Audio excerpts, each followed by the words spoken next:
Long before the Tiananmen Square massacre in June 1989, the first appeal for democracy in China was actually initiated by a few scholars around 1978. They started by expressing their complaints of the totalitarian system and their desires for a democratic China on a wall in Beijing, using big character posters, which later became known as the Xidan Democracy Wall. This event had a significant influence on modern China.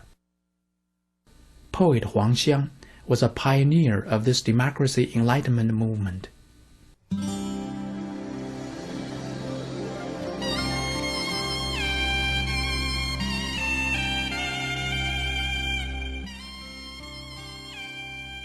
Huang Xiang was born into a bureaucratic landlord family.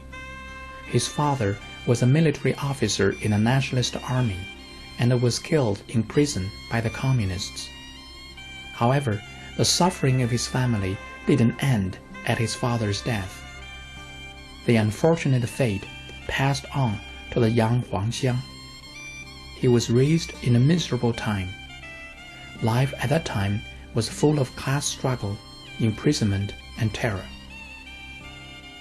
Huang Xiang was seized by the peasants for show trials on the street at age 9, and was forced to quit school at 11 because of his family origin. When he was 13 years old, he was labeled a heretic and a bastard because of his views toward life differed from the communist ideals. His longing for life was nothing but the desire to express his feelings through writing and reciting poems. Nevertheless, in that ignorant and hostile society, his files contained a string of accusations: the son of a nationalist spy, class enemy, anti-party, anti-socialist, etc.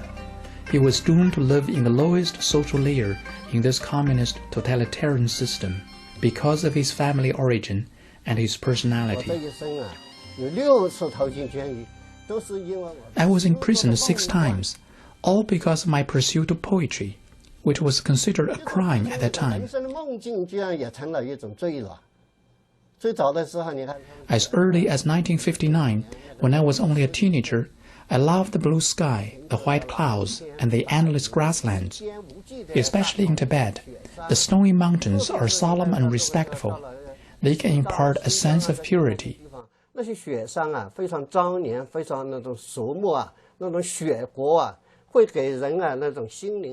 Of course, I also had some romantic ideas, like meeting a shepherd girl who would come down from the snowy mountain while singing a song.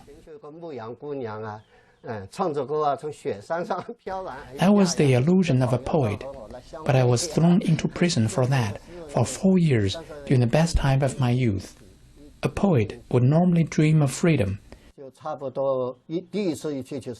but I lost both the freedom of expression and my physical freedom because of my dream.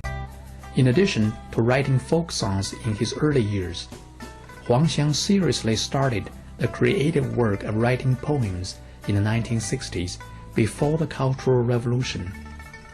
His most representative works were written during and after the Cultural Revolution.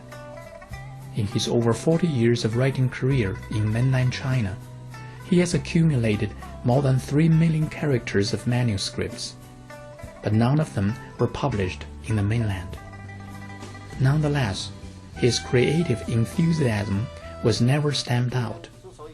In his own words, his poems belong to the future, belong to the history books of the future generations.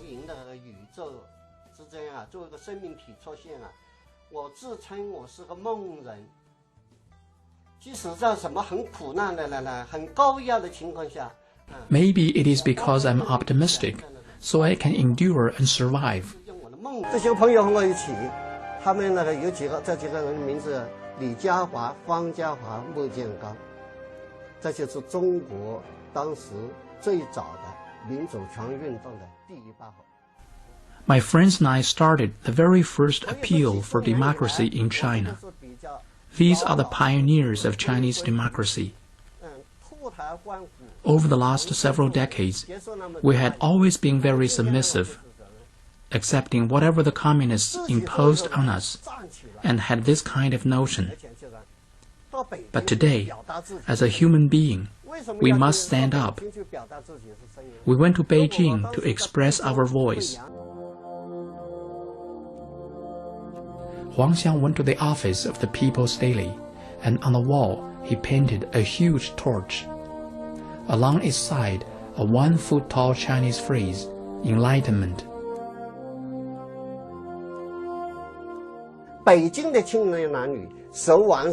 Young people in Beijing, hand in hand, formed a circle to protect me. I didn't know why, all of a sudden, my memory became so good. I could remember 6 of my long poems that have over 600 lines. I recited all of them without stop. I felt that everyone's energy was focused on me. We got very excited. I felt very proud. For the first time, human beings raise a human question.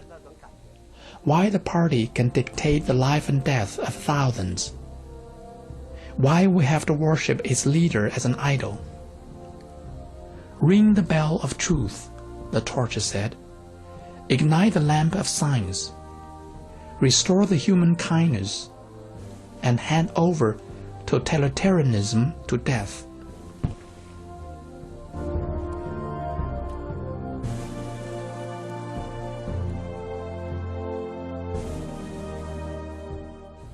People were shocked and touched by his bold move. The street became restless.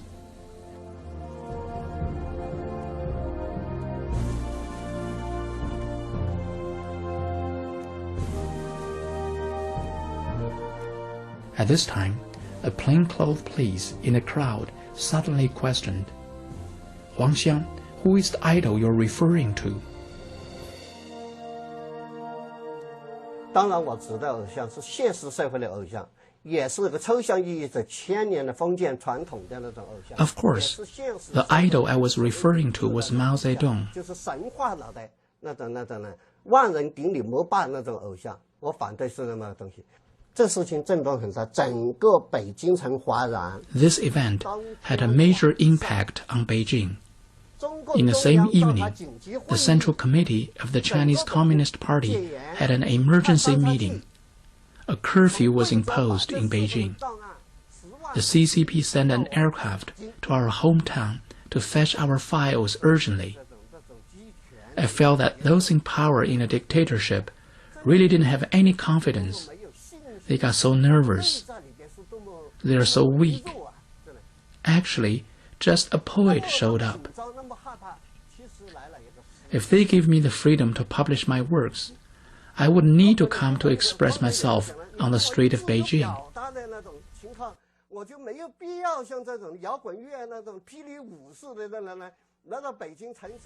I felt that when I was reciting my poems, the whole crowd was moving with me.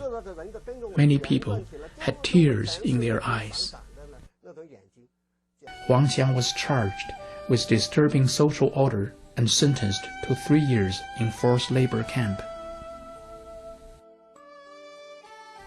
The prolonged imprisonment life, repeated arrests and detentions relentlessly tortured Huang Xiang's body and soul. He became weaker and weaker, as if he no longer had the strength to struggle with a formidable dictatorship. At the daytime, he locked himself in a small room, sustaining the weak pulse of life with poem. During the night, he tried to drive away the miseries of his fate with dreams, wishing that one day a girl in red would fly down from the snowy mountain and help him to dispel all of the sufferings in life.